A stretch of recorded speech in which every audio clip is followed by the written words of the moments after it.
advance into the valley of Jehoshaphat, the valley of Megiddo.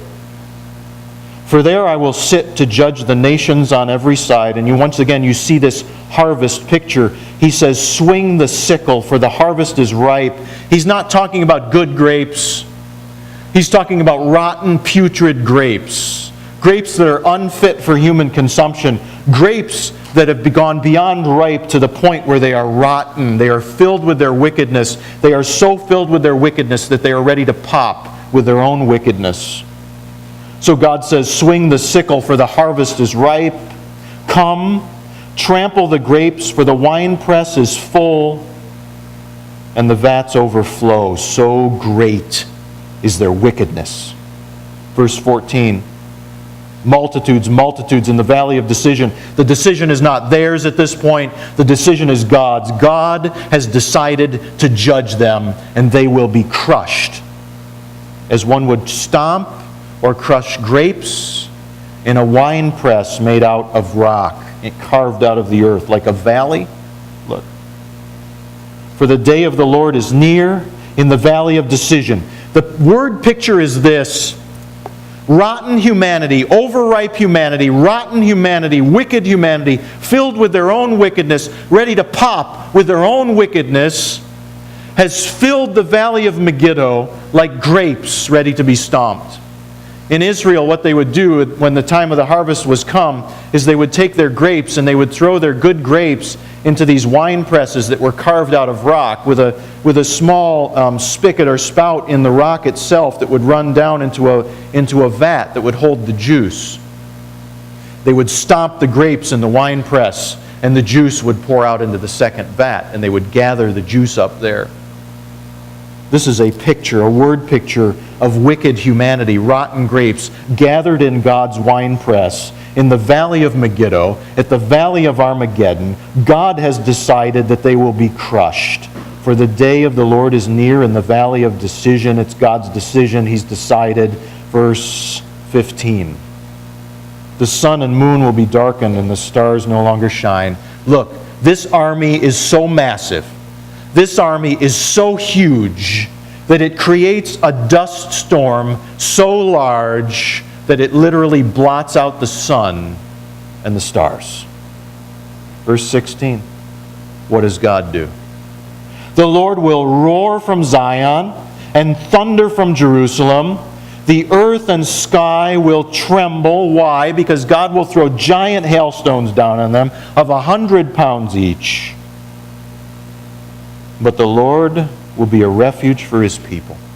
You know, in the midst of the battle, no matter what may be going on around you, no matter what your circumstances in life may be, if you'll trust in Jesus Christ, the Lord will always be a refuge for you, His people. A stronghold for the people of Israel. They came in with the idea of crushing Israel, but God crushed them instead. Verse 17. Then you will know that I, the Lord your God, dwell in Zion, my holy hill. Jerusalem will be holy. Never again will foreigners invade her. Why? Because Jesus will be there in that day. In what day? In the day when Jesus ushers in the millennial kingdom. The very next day after He crushes the armies that come against Israel in the valley of Megiddo. In that day, in the day when Jesus ushers in the millennium, the mountains will drip with new wine. And the hills will flow with milk. All the ravines of Judah will run with water. You see that picture? A fountain will flow out of the Lord's house. It will come from the very throne of Christ and will water the valley of the acacias. But Egypt will be desolate, Edom a desert waste, because of the violence done to the people of Judah, in whose land they shed innocent blood. Judah will be inhabited forever, and Jerusalem through all generations. Their blood guilt, which I have not pardoned, I will pardon. Look at this last sentence. The Lord dwells in Zion. On the very mountain of the temple, in the holiest place in Israel, in the holiest place in Jerusalem, Jesus will come and He will dwell and He will be there. Hallelujah. For He is returning. So look at Revelation chapter 14. verses 17 through 20. I told you that we'd go back to this verse at some point. I would make it clear to you, and now I'd like to make that clear to you. Revelation 14, verses 17 through 20. Revelation 14, 17 through 20. Some of this imagery is going to be very familiar to you now. Another angel came out of the temple in heaven, and he too had a sharp sickle. You see the harvest, but the harvest is rotten. 18, still another angel who had charge of the fire came from the altar and called in a loud voice to him who had the sharp sickle. Take your sharp sickle and gather the clusters of grapes from the earth's vine, because its grapes are ripe. Literally in the Hebrew, rotten. The angel swung his sickle on the earth, gathered its grapes, and threw them into the great winepress of God's wrath, the valley of Megiddo, the battle of Armageddon. Verse 20, look at this. They were trampled in the winepress. They were crushed in the winepress by God's own feet, so to speak. They were trampled in the winepress outside the city. They won't get to Jerusalem. They think they're going to come down to destroy the Jews. But God has another plan. As they're gathered in the valley, as they're spewing out their hatred, as they're laughing and cursing and drinking and having a party because the next day they're going to destroy Jerusalem, as they're there in the valley outside the city, God crushes them. And blood flowed out of the press. You see, they're human. Rising as high as the horses' bridles for a distance of 1,600 stadia.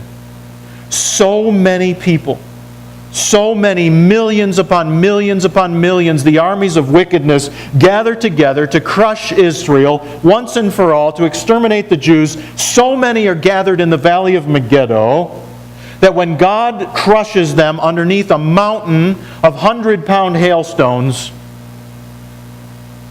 that when those hailstones begin to melt in the Judean sun, that it forms a temporary lake 4 to 5 feet deep and 180 miles long of melting ice which becomes water and blood.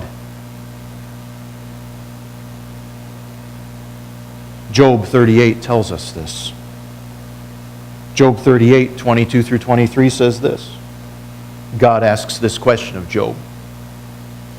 Have you entered the storehouses of snow, or seen the storehouses of the hail, which I reserve for times of trouble, for days of battle? God already has the hailstones, which He's going to throw upon them in the valley of Megiddo, reserved in storehouses in heaven. Amazing. But you, who know the Lord, will see Jesus. We'll see Him return. We'll see Him usher in the millennial kingdom. We'll see the water flow from Jerusalem. We'll see the nations gather to see their Lord. You who know Him have an awesome future. Do you know Him? God has good plans for us who do. I mean, do you know that you know that you know Jesus?